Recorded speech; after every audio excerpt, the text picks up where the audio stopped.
This is Barry Zalma speaking for Claim School Incorporated's blog, Zalma on Insurance. Today we're going to speak about why there is never available coverage for faulty workmanship and why the breach of a contract is not an occurrence. In American Home Insurance Company versus Superior Well Services, the U.S. Court of Appeals for the Third Circuit on May 31, 2023, solved the situation after American Home appealed the district court's order to grant summary judgment for the policyholder, Superior Well Services. U.S. Energy contracted with Superior for hydraulic fracking services to extract natural gas from wells owned by U.S. Energy.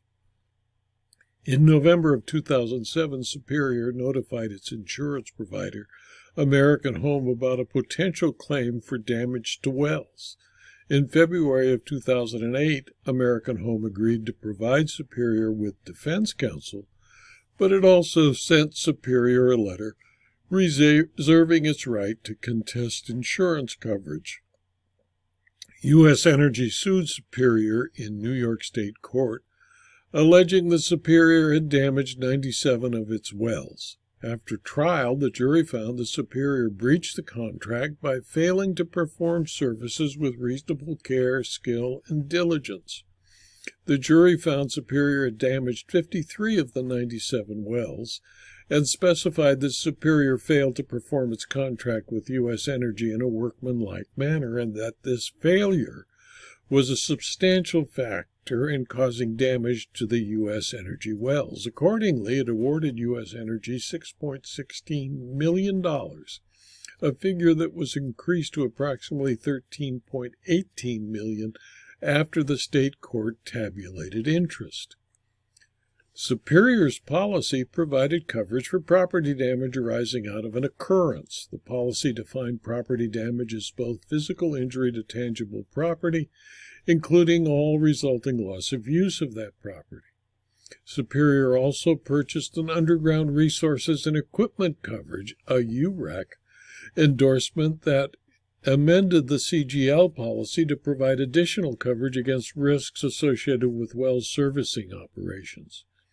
Specifically, the endorsement added coverage with respect to property damage included within the underground resources and equipment hazard arising out of the operations performed by Superior or on Superior's behalf.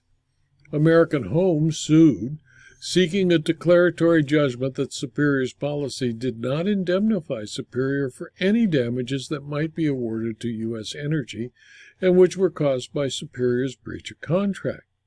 The district court granted summary judgment for Superior and by extension for U.S. Energy, and it ordered American Home to indemnify Superior for the state court judgment. The court concluded that each of the 53 damaged wells gave rise to a separate occurrence triggering an independent coverage limit for each respective well. The definition of accident required to establish an occurrence under the policies cannot be satisfied, however, by claims based upon faulty workmanship. Such claims simply do not present the degree of fortuity contemplated by the ordinary definition of accident or its common judicial construction in this context. To hold otherwise would be to convert an insurance policy into a performance bond. The court was unwilling to do so, especially since such protections are already available for the protection of contractors. The UREC endorsement reinstates coverage by providing that the exclusion does not apply to property damage included within the underground resources and equipment hazard. Notably, to trigger coverage, the endorsement expressly requires property damage, which under the underlying policy is covered only if it is caused by an occurrence. The endorsement incorporates the occurrence requirement by way of the property damage requirement. No provision in the endorsement implicitly, let alone expressly, repudiates the occurrence requirement.